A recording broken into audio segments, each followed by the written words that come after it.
it's time to get serious. It's time to get serious about things like renewing your mind. Get rid of stinking thinking and you won't have a stinking life. It's time to learn how to speak life and not death, and to be accountable for our words. It's time to get out of debt so you're not a slave to the lender all of your life. It's time to live a healthy lifestyle and take care of your temple because God lives in you as a believer. It's time to be more disciplined. It's time to be more disciplined. It's time to be more disciplined.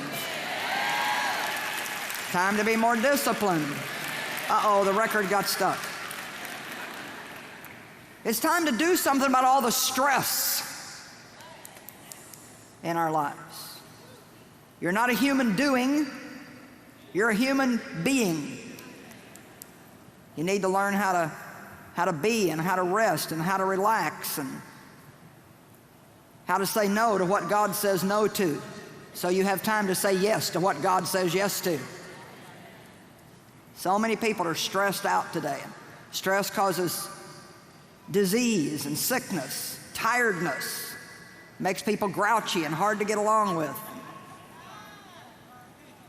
You're the only one that can do anything about your schedule. You make it and you're the only one that can change it. Hello? Well, I just wish I didn't have all this to do. Well, then, just figure out what you really should be doing and get rid of the rest of it. It's amazing how many things each one of us could cut out of our schedule if we would just get rid of the things that aren't bearing any fruit. God never called us to be busy, He called us to be fruitful. Get serious about your prayer life. Get serious about giving. Get serious about having a good attitude. Now, if you're going to get real serious about your walk with God, and I think that's a good thing to tell people because there's a lot of people that aren't serious. Now, it's a very good possibility that many of you are more serious than some other people because a lot of you have taken vacation to be here today, and usually you're pretty serious when you get to that point.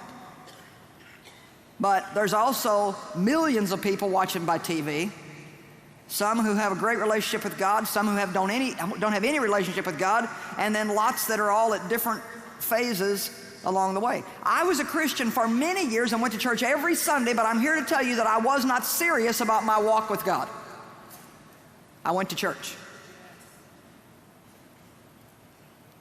That's not going to impress God when you stand before Him to give an account of your life. Well, what did you do with your life? I went to church.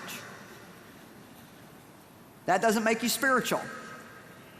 We can go to church, pay no attention, and sometimes what they're saying is something we shouldn't pay attention to anyway.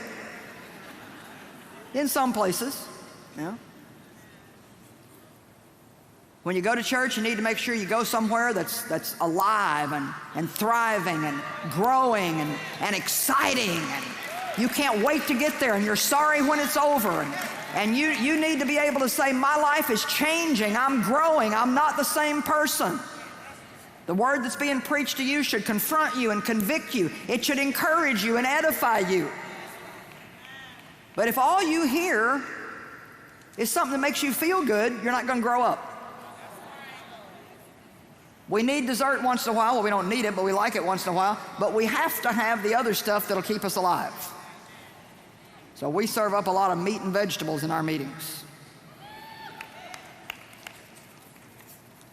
We need to get serious about our walk with God.